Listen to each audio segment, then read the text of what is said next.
د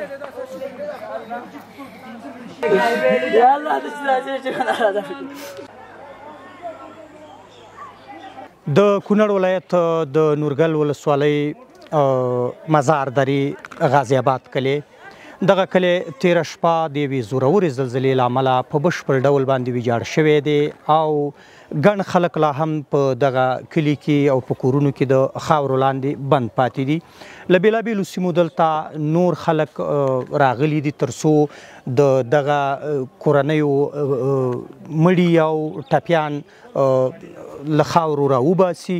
تر څو هغه کسان چې ټپیان دي درملنه یې وشي او کوم خلک چې شهیدان شوي دي خوندي سیمو ته انتقال کړي. په دغه سیمې باندې دومره زوروره زلزله شوې ده چې په سلګونو کورونه چې په دې کلي کې تېره ورځ آباد وو نن ټول په ویجاړیو باندې بدل شوي دي. د کلي په هر کور او هره سیمه کې جړاګانې ویر او واویلا جوړه ده. نوم مې عبدالله دی، د پلار نوم مې ناصر خان دی، د کونړ ولایت نورګل ولسوالۍ اوسېدونکی اوس په غازي آباد ودیرو کلي کې اوسېږي. دا یو مې تره شهید شوی دی او دا دوه مې چې تره زامن مې کېږي بیا د خورینې مې د سکه او دوه چې دي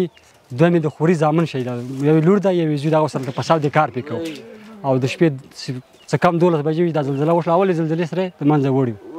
او ځینې تره زامن مې شهید دغه دي زخمیان دي هغه کته انتقال کړل، ځینې زنانه دي او ځینې نارینه دي هغه کته وړي. سکه زموږ خپل تره زامن زموږ کورنۍ. زه ملک جان خبرې کوم د ودیرو کلي بس بیګا د 12 بجې ټیم کې زلزله وشوه. لا اوس هم زلزله روانه ده چې جلقار یې اوس هم دغه کېږي دا کېږي. دا مې ماما دی دغه حاجي صاحب چې دا اوس هم هغه ته کوټه کې اشاره او راویم څه کور یې پرېښلی دی او باقي دغه کور کې زموږ څونه کوم ماشومان دي که مال دی که هر څه دی هغه ټول پکې ایسار دي. نو اوس معلومات نشته چې دغه کور کې زموږ نسخان ډېر شوی دی که لږ شوی دی تلافات داسې معلومات نشته دی خو کور کې ټول هر څه چې دي کور کې ایسار دي او دغه د زلزله اوس هم دا د الله امر دی روانه او جلقار خېږي او دا ماما مې چې دی د پاک ورسېده. په دغه کلي کې سلګونه خلکو ژوند کولو خو دلته لا هم هغه خلک چې بیګانۍ زورورې زلزلې پرې کورونه را نړولي دي د خاورو لاندې بند پاتې دي. تاسو په تصویر کې ګورئ چې د بېلابېلو سیمو راغلي خلک دلته هڅه کوي تر څو د خاورو لاندې بند خلک پیدا کړي هغه که ټپیان وي تر درملنې یې ورسوي او چې شهیدان شوي وي جسدونه یې نورو سیمو ته انتقال کړي.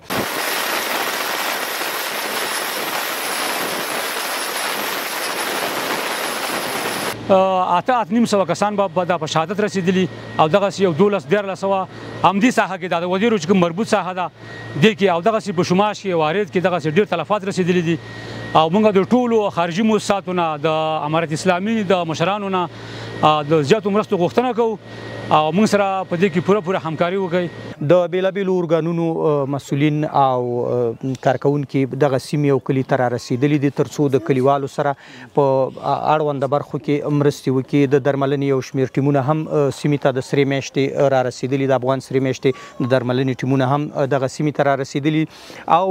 دمګړۍ په کلي کې د هغه خلکو د پلټنې هڅې روانې دي چې لا هم د خاورو لاندې بند پاتې دي. په دغه کلي کې بیګا په پرله پسې ځل څو وارې زوروره او شدیده زلزله وشوله چې کلیوالو ته هیڅ دا موقع ورنه کړه تر څو خوندي سیمو ته ځان انتقال کړي او په ګڼو یې د کورنیو هغه د کوټو چتونه رالوېدلي دي او ورلاندې بند پاتې دي. د سیمې خلک د بیړنیو مرستو غوښتنه کوي تر څو دغه سیمې ته په بشپړ ډول باندې رسېدنه وشي او هغه خلک چې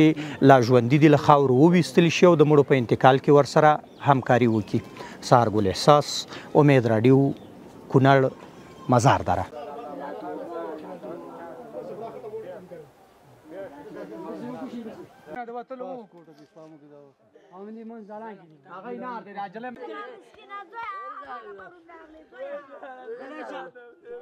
هغه